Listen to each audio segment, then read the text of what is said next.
Fallout New Vegas can be a very hard game sometimes, but if you're like me and have played this game for hours upon hours on end, sometimes even the hardest difficulty option can be too easy. So, if you're a New Vegas challenge seeker like myself, let me introduce you to The Sands. The Sands is a collection of mods for Fallout New Vegas which claims to make the game more immersive and hardcore. And if you play this game, you will see why. In The Sands, you take more damage across the board, you gain less XP, there are more enemies around the wasteland, and ammo and healing items spawn less frequently. If you've watched this channel before, you know that I'm not one to back down from a challenge. So join me as I navigate the peril of the Mojave Wasteland in The Sands. So after downloading and installing the mod list, it throws something unusual at us right off the bat. We don't start as a courier. Instead, we begin by picking one of several backgrounds, all with different upsides and downsides. Some of these are pretty weird, but I ended up being a chosen one from Arroyo because it gives me classic pack gear and that's good. For my build, I decided to go with bog standard special stats, nothing too high and nothing too low, with tag skills of guns, lockpick, and speech, with traits of fast shot and skilled. I know that this is like the easy way to build a New Vegas character, but I just want to be safe because I have no idea what I'm going to be getting into with this. So I got into the game and it started me near the wrecked highwayman outside Novak. Cool nod to the classic games, I guess. And as I started playing, the first thing I noticed is that my gun is a lot more inaccurate. It's much harder to hit shots at range, and if the enemy is far away, it's next to impossible. Second, the controls have changed.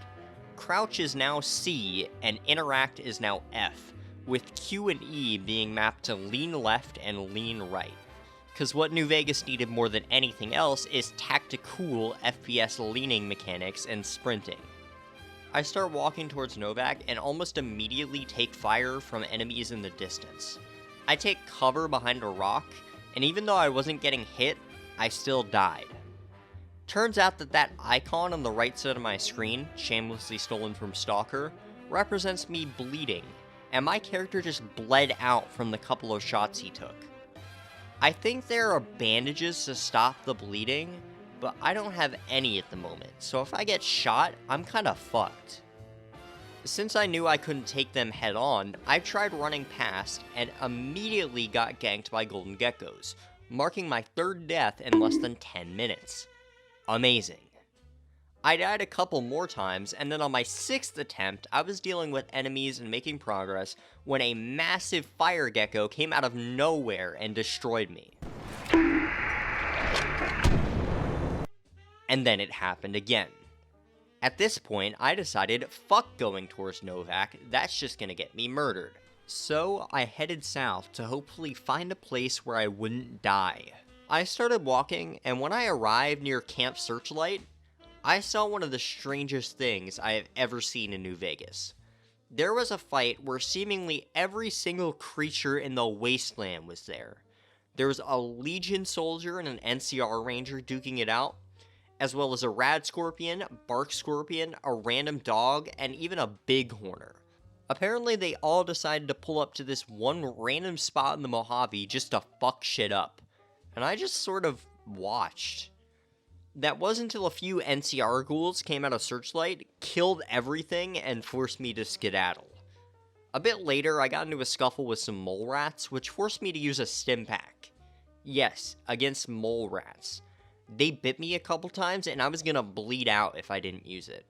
Didn't matter though, because I died to them anyway, which marks 8 deaths in the first 30 minutes of this recording. My next try went a bit more smoothly, and I even met a few NPCs who weren't trying to kill me. But I couldn't sit around and chat because I was on a mission. On my way to Nipton, I met a giant rad scorpion and tried to run from it. Instead, only to run directly into a Viper can and get exploded from their grenade launcher. Then I got killed by the rad scorpion when I tried to go a different way. But thankfully, I got away past all the enemies, which would easily kill me with just a few pops of their guns, or claws. And I made it to Nipton. Yay! Except not yay, because everything is still terrible. everything is on fire and the entire town's population is crucified. An average Tuesday, I suppose. Oh well, at least I get to do the quest for the Furry Legion asshole who looks a bit different in this version. Then, I went to Mojave Outpost, and I was finally at the point where I could do some quests without getting killed. So I did the Dumb Ant quest, and the Nipton quests, and also bought some 9mm ammo since I was pretty much spent on bullets. Then, I continued down the road towards Goodsprings. Is what I thought, when all of a sudden a gunfight broke out between NCR soldiers and some traveling merchants.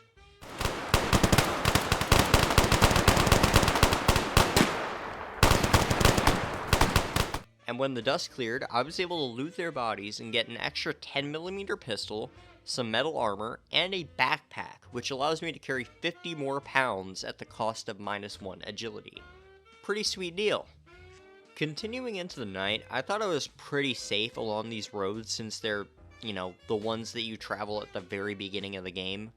But I thought wrong, because a group of rad scorpions snuck up behind me and killed me almost immediately.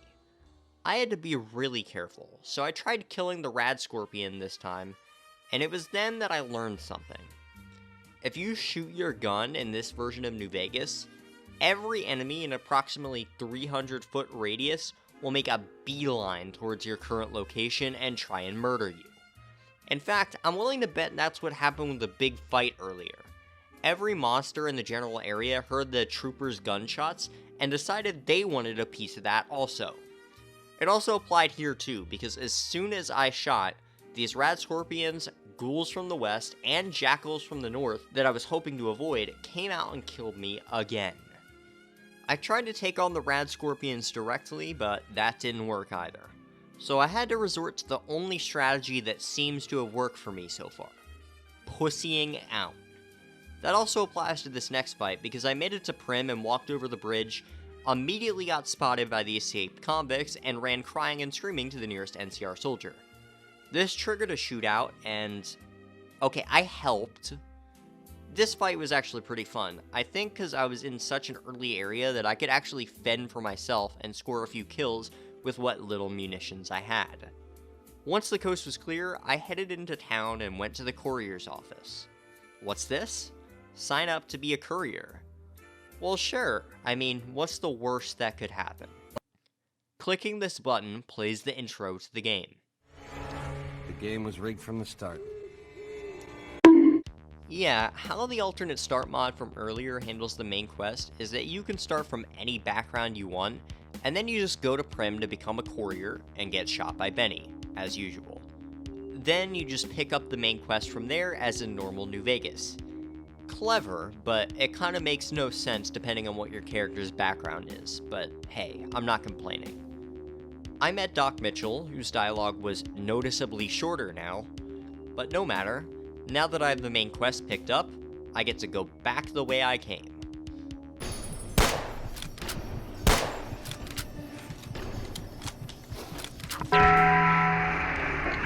So I went to Prim to say hi to Deputy Beagle, and in the process died around 5 times to the escaped convicts inside the hotel. Why, you may ask? Because when I shot my gun in the first room, they would all swarm me and make it next to impossible not to get overwhelmed. On my 6th try, I got lucky and was able to take them out without much trouble. And now, I was off to Novak. Again. This time, with more preparation and a few levels under my belt, I was able to gun it to Novak. I read Manny's terminal because fuck doing Come Fly With Me with this mod on. I also recruited Boone, since I thought maybe having a companion would make this shithole a little more tolerable. And then, I was off to Boulder City. There were a couple of hair-raising fights along the way, like with these Vipers, which I died to a couple of times, but thankfully I was able to avoid them. Take him out. I bought more ammo at the 188 trading post, and then I arrived at Boulder City, to do what else but solve the Boulder City conundrum. The Great Khans were no match for my level 45 speech skill, and then I left. Next stop, Camp McCarran. Why Camp McCarran?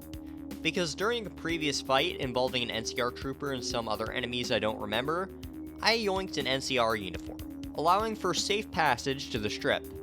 When I got to Camp McCarran, I provoked the fiends to see what would happen, and that was a really bad idea. A couple of NCR troopers died, and I was at low health by the end of things.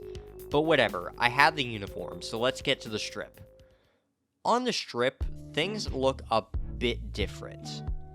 And this is my favorite thing this mod list does, but the strip is now much closer to the version that was shown off during E3 2010, before it was downsized for console performance. It is now one big, interrupted area with more space, and even those concrete walls and metal gates like you see in the concept art. I absolutely adore this. It's so fucking cool. Anyways, you know the drill. Go to the tops, talk to Swank, kill Benny. For some reason in this recording, I was hell-bent on doing the challenge Talk About Owned, done by killing Benny with his own gun. So I spent like 15 minutes save scumming it, and that's when I found out something very interesting. I usually ignore VATS during my playthroughs of FNV, but I pressed the VATS key and it was completely different. It turns out that in this version of the game, VATS is completely replaced with something called TAPS. If you've ever played the game super hot, this works a lot like that. Everything slows down and you can move or shoot at your own pace. But everything when you're in this mode costs action points. You can also do a normal VAT shot if you want, which in theory makes this an upgrade from vanilla, but I haven't really given it enough of a fair shake to make that call. Anyways, I killed Benny with his own gun, took the ship, and then, despite me talking to Swank and him saying that he will keep the chairman off of me when I killed Benny, the chairman on the 13th floor immediately aggro and run towards me. I killed them and went down the elevator only to realize that every single chairman in the building is now aggro. Fucking Swank betrayed me. There is absolutely no way that I could possibly beat them all, so I had to run out of the building as fast as possible. Thankfully, I made it out on the strip, entered the Lucky 38, and delivered the platinum chip to Mr. House. And as I gazed out of the completely opaque windows of the Lucky 38, I decided to call it. So to wrap up the Sands, I really enjoyed this mod list, and a lot of the features really adds the hardcore aesthetic that it's going for. The bleeding out, the larger amount of enemies, the scarcity of resources, and the other items that it adds that would realistically be really helpful in a wasteland, like bandages, backpacks, and shit like that, all make for an amazing challenge experience. So if you're into that, I would heavily recommend you check out the Sands.